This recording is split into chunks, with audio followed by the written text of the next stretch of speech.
Muy amados hermanos, amigos, les saludamos en el nombre del Señor Jesucristo. Quiero invitarles a que avancemos un poquito en un examen no tan detallado, pero necesario en el Evangelio de Juan. Hemos observado en ocasiones anteriores, lo haremos también ahora y estos próximos días. Haremos, el examen de algunos de los milagros del Señor Jesucristo por causa de que el Evangelio de Juan dice en el penúltimo de los capítulos, capítulo 20, versos 30 y 31, dice que el Señor hizo muchos milagros, muchos. No todos, dice Juan, quedaron escritos en este libro, pero los que sí están escritos, dice él, tienen un propósito. Y dice, para que creáis que Jesús es el Cristo, el Hijo de Dios, y para que creyendo tengáis vida en su nombre. Quienes están suscritos ya a este canal, seguramente han tenido ocasión de observar ya varios días cómo hemos considerado algunos de los milagros. Este día le quiero invitar a que me acompañe al Evangelio de Juan en el capítulo 9, por favor. Evangelio de Juan, capítulo 9. Vamos a leer allí los primeros 9 versículos. Amén. Juan, capítulo 9, versículo 1 al 9. Leo en el nombre del Señor Jesucristo. Al pasar Jesús vio a un hombre ciego de nacimiento y le preguntaron sus discípulos, diciendo: Rabí, ¿quién pecó, este o sus padres, para que haya nacido ciego? Respondió Jesús: no es que pecó este ni sus padres, sino para que las obras de Dios se manifiesten en él. Dijo el Señor: me es necesario hacer las obras del que me envió, entre tanto que el día dura. La noche viene cuando nadie puede trabajar. Entre tanto que estoy en el mundo, luz soy del mundo. Dicho esto, escupió en tierra e hizo lodo con la saliva y untó con el lodo los ojos del ciego. Y le dijo: ve a lavarte en el estanque de Siloé, que traducido es enviado. Fue entonces y se lavó y regresó viendo. Entonces los vecinos y los que antes le habían visto que era ciego decían: ¿no es este el que se sentaba y mendigaba? Unos decían: él es. Otros: a él se parece. Él decía: yo soy. Amén. Amén al Señor. Nos importa, como lo hemos hecho notar recientemente, nos importa observar el milagro que el Señor hace y la forma, el contexto en que el milagro se desenvuelve por causa de lo que ya hemos señalado. Porque el apóstol Juan va a decir que lo que pretende, lo que busca, la presentación de cada uno de los milagros, dijo Juan, para que creáis que Jesús es el Cristo, el Hijo de Dios, y para que creyendo tengáis vida en su nombre. Por tanto, el milagro en sí es importante, no hay duda. De hecho, este milagro tiene características muy especiales. El Señor observa al hombre que era ciego de nacimiento. Sus propios discípulos juzgaron una situación que el Señor tuvo que explicarle. Los propios discípulos le preguntaron al Señor: ¿quién pecó para que éste haya nacido ciego? ¿Pecó él mismo? ¿Antes de nacer pecó? ¿O pecaron sus padres?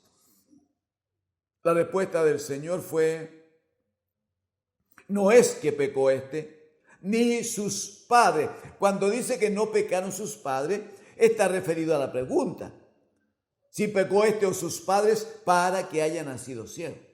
Entonces el Señor dice, no es que pecó este, no es que haya pecado su padre, no es que lo esté exculpando del pecado del cual dice la Escritura, por cuanto todos pecaron, todos están destituidos de la gloria de Dios. De ese pecado no podía ser exculpado ni el hombre ciego ni sus padres.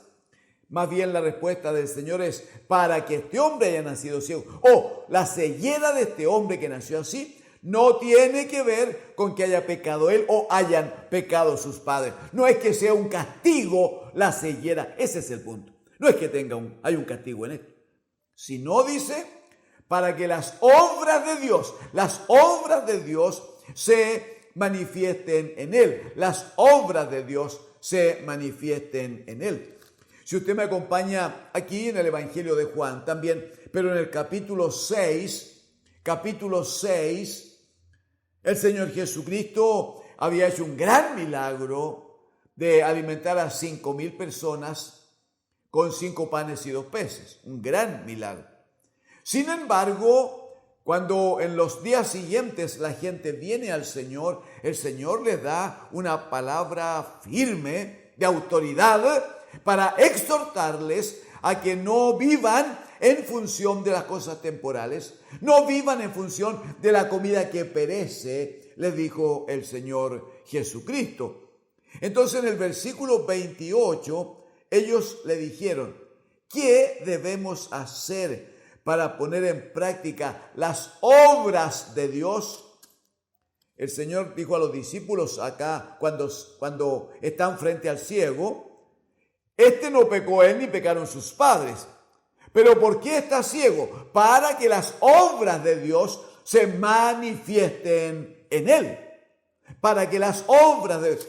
La gente le había preguntado días antes, Señor, ¿cuáles son? ¿Qué debemos hacer para poner en práctica las obras de Dios? Y en el verso 29 Jesús responde y le dice, esta es la obra de Dios, que creáis en el que Él ha enviado. Todas las obras de Dios están centradas en una. La obra de Dios es que creáis en el que Él ha enviado. Cuando los discípulos preguntan al Señor quién pecó este o sus padres para que hayan nacido ciego, el Señor dice, no, aquí hay un objetivo superior. Aquí hay un objetivo mayor. El punto no es un castigo por el pecado de ellos, porque si eso fuera, todos los hombres tendrían que estar físicamente ciegos, por cuanto todos pecaron. No, el Señor dijo, la situación de este hombre tiene como propósito que las obras de Dios se manifiesten en él. Y si la obra de Dios es ver al que el Padre envió, es ver al Hijo, es ver a Cristo, significa entonces que el Señor está preparando un gran testimonio, una gran señal, porque lo que busca es que este hombre alcance a ver a Cristo el Señor, a conocerle, a ser parte de Él y de su trabajo entonces. La Escritura dice que el Señor aquí lo que hace es escupir en el suelo. No podré hoy entrar en detalle, pero observe que ni siquiera es una tarea tan fácil. El Señor lo que hizo fue tomar saliva, escupir en el suelo. Lo más probable es que lo tuvo que hacer más de una vez. Luego lo que hizo fue meter su dedo y juntar tierra, con la saliva transformarla en un barro. Permítame decirle, solo lo voy a decir de paso, esto lo sabía el Señor Jesucristo, esto lo había hecho con su Padre allá en Génesis capítulo 2, cuando hizo al hombre del polvo de la tierra, dice la Escritura. Y cuando estaba ese montón de barro allí hecho un hombre, Dios el Padre dice que sopló en la nariz de este hombre y fue Adán un ser viviente. Eso lo había hecho antes el Señor. Ahora vuelve a repetir la figura, toma tierra, a falta de agua cerca, escupió en la tierra, hizo un barro, hizo un lodo, lo tomó con su mano, tal como lo había hecho allá para darle forma a Adán, lo tomó con su mano y lo puso sobre sus ojos. Y una vez que el barro, el lodo, estaba sobre los ojos del ciego, le ordenó, lo comisionó, dice aquí, lo envió y le dice, ve al estanque de Siloé y lávate. Nada más. Nada más. Ve a lavarte en el estanque de Siloé. Nada más. No hubo compromiso del Señor, no hubo ninguna promesa del Señor, simplemente ve a lavarte en el estanque de Siloé. La Escritura dice que el hombre fue entonces, se lavó y regresó viendo. Aleluya.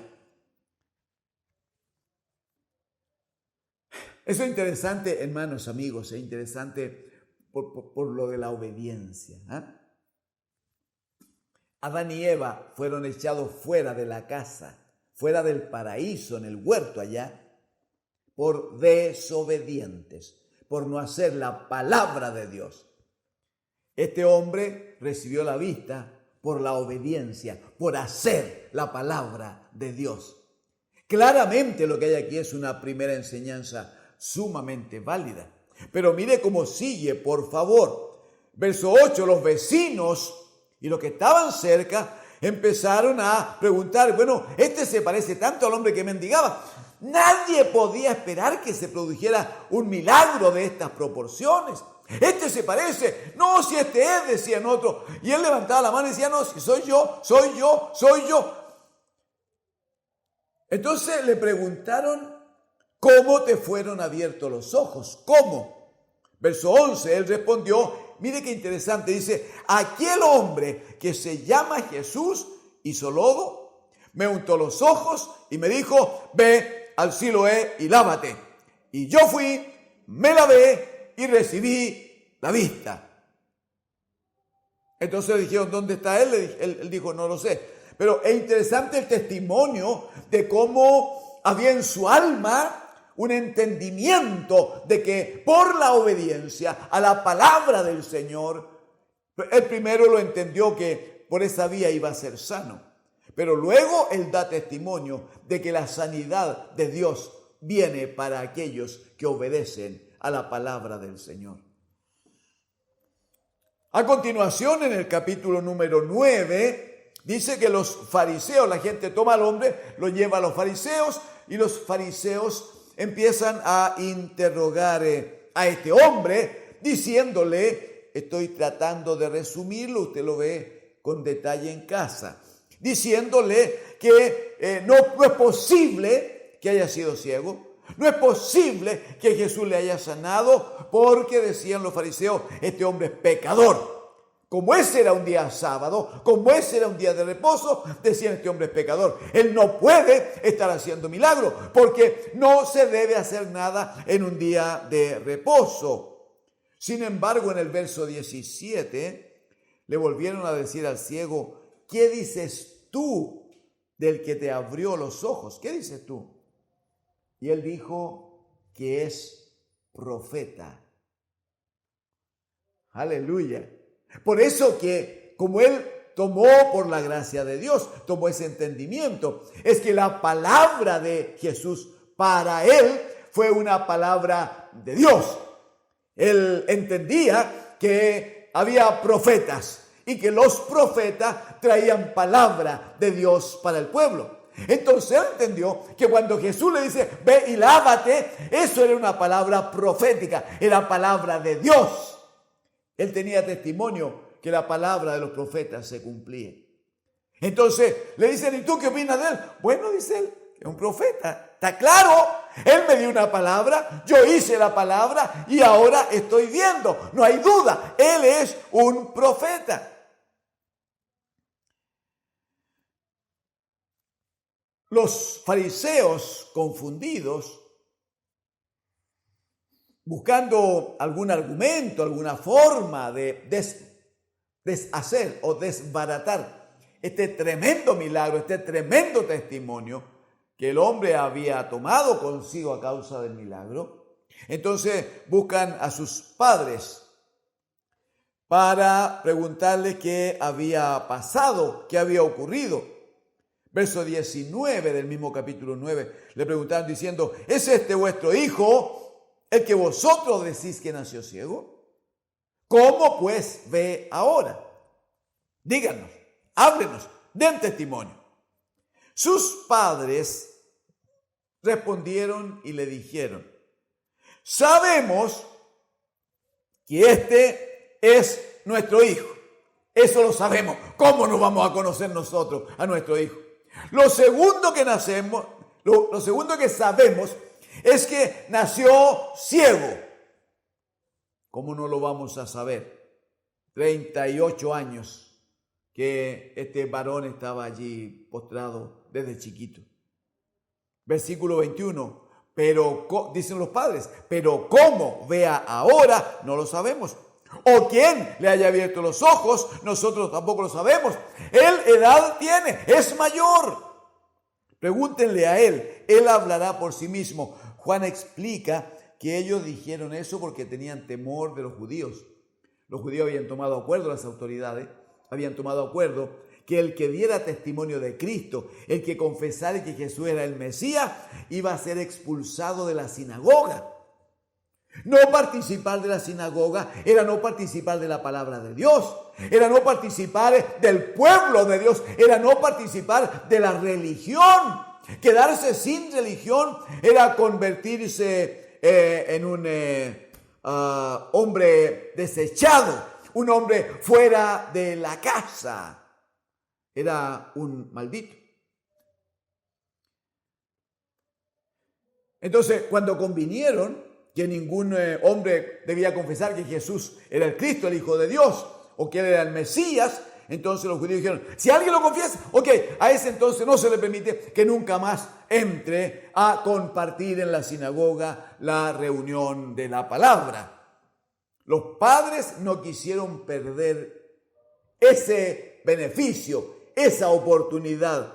Entonces dijeron, sabemos que nuestro hijo, sabemos que nació ciego, pero lo que haya pasado y cómo pasó, no nos vamos a meter en esto. Él es mayor de edad, conversen con él, pregúntenle a él. Entonces, versículo 24, volvieron a llamar al hombre que había sido ciego y le dijeron, da gloria a Dios, o sea, comprométete con el Señor está aquí, da gloria a Dios.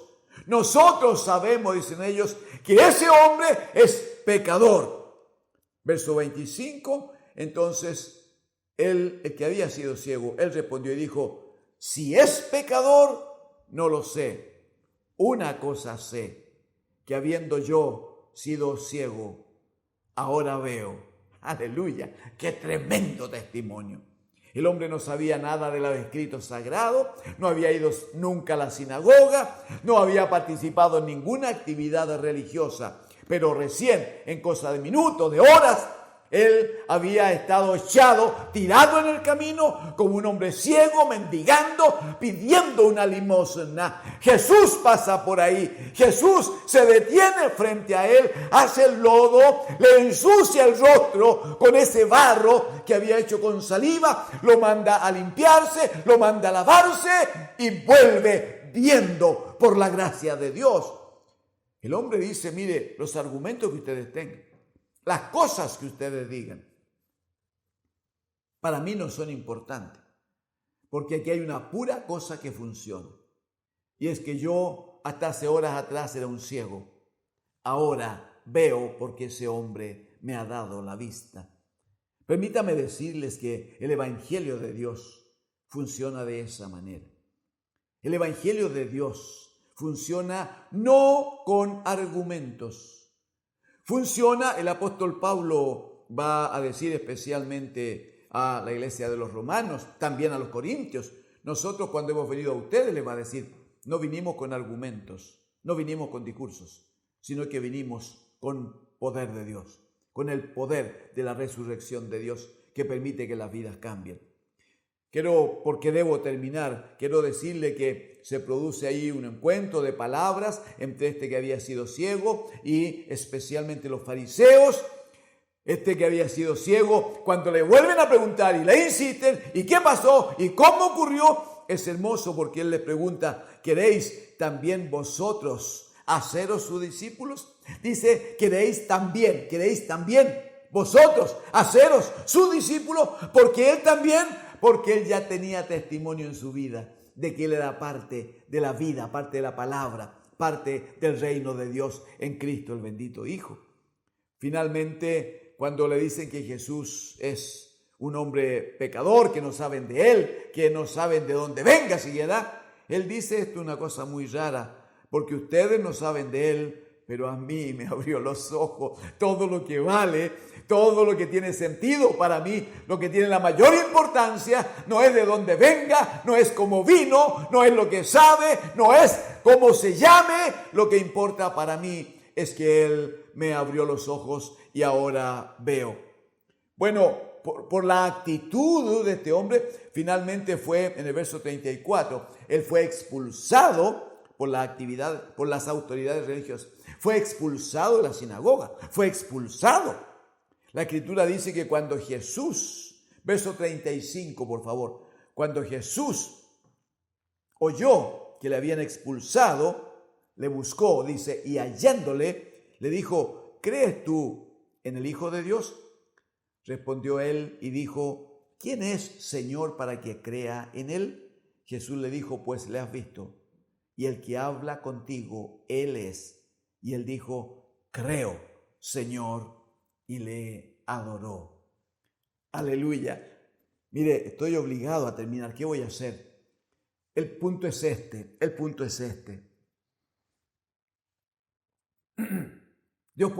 Señor puede hacer muchos milagros. Los ha hecho, los sigue haciendo, gracias a su misericordia. Pero el mayor milagro en la vida de un hombre no es la sanidad de un mal determinado. El mayor milagro no tiene que ver con que se le quite una limitación transitoria en la vida de alguien.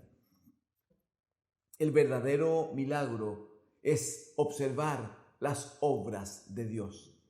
Y como leímos en el capítulo 6 de Juan, la obra de Dios, dijo Jesús, es que creáis en el que Él ha enviado. Mire, este hombre era ciego, físicamente ciego. El Señor le sanó la primera ceguera, la ceguera temporal. Se la sanó bajo ese trabajo que hizo con él y enviarlo a lavarse al estanque de Siloé. Pero lo más importante no ocurre allí. Ocurre luego, cuando él es expulsado de la sinagoga, el Señor lo busca, lo encuentra, se enfrenta a él y le dice, ¿tú crees en el Hijo de Dios? ¿Por qué era necesaria la pregunta? ¿Por qué le pregunta si creía en el Hijo de Dios? Bueno, porque la Escritura dice que todo aquel que en él creyere será salvo. Aleluya. ¿Tú crees en el Hijo de Dios? Y el hombre dice, ¿quién es, Señor, para que yo crea? Y Jesús le dice, bueno, ya le has visto, el que está contigo. Y dice que el hombre se rinde a los pies de Cristo el Señor para decir, creo, Señor, y le adoró. Como dice el Salmo 95, adorar es postrarse, es ponerse de rodillas. Entonces este hombre le dice, creo, Señor, se tiró allí al suelo para adorar a Jesucristo como el Señor. Amigos y hermanos, yo no sé cuánta necesidad tienes de un milagro en tu vida. Te quiero invitar con mucha sinceridad, con un gran amor, te quiero invitar a que te acerques para que juntos pidamos ese milagro al Señor. Pero quiero decirte que el mayor milagro que necesitas, si no has conocido a Cristo, el mayor milagro que tú necesitas es que la vida de Dios se manifieste en ti. Que creas en Jesucristo como el Señor. Que creas en Jesucristo como el enviado del Padre.